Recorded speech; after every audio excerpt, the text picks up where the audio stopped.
అందరూ సంతోషించండి.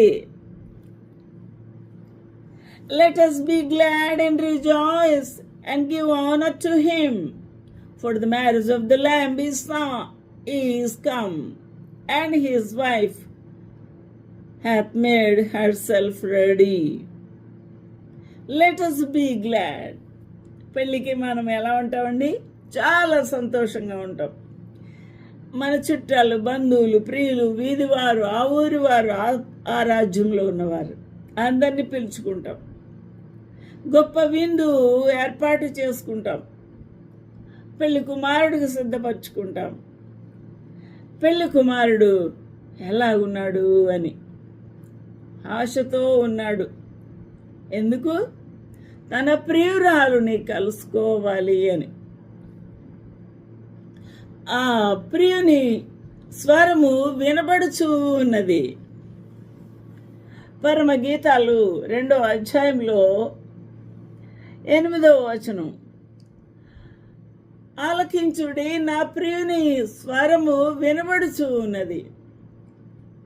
నా ప్రియుని స్వరము వినబడుచూ ఉంది. ఎందుకు అనగా, నా ప్రియుడు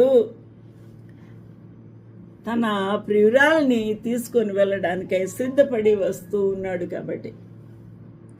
అందువల్ల కాబట్టి ఆయన చాలా తొందరగా రావాలని ఆశపడుతూ ఉన్నాడు.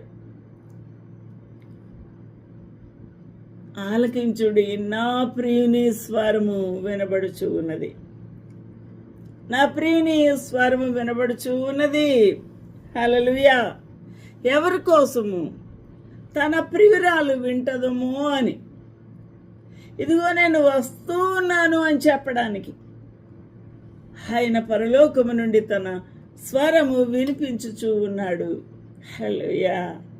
ఆలకించుడి, నా ప్రియుని స్వరము వినబడుచున్నది. ఇదిగో అతడు వచ్చుచూ ఉన్నాడు. హల్లెలూయా. గంతులు వేయుచు కొండల మీదను ఎగసి దాటుచు మెట్టల మీదను అతడు వచ్చుచూ ఉన్నాడు.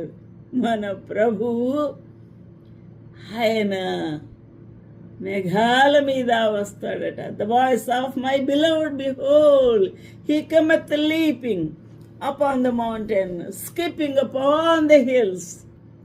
ఈ మేఘాలు ఎక్కడ ఉంటాయండి?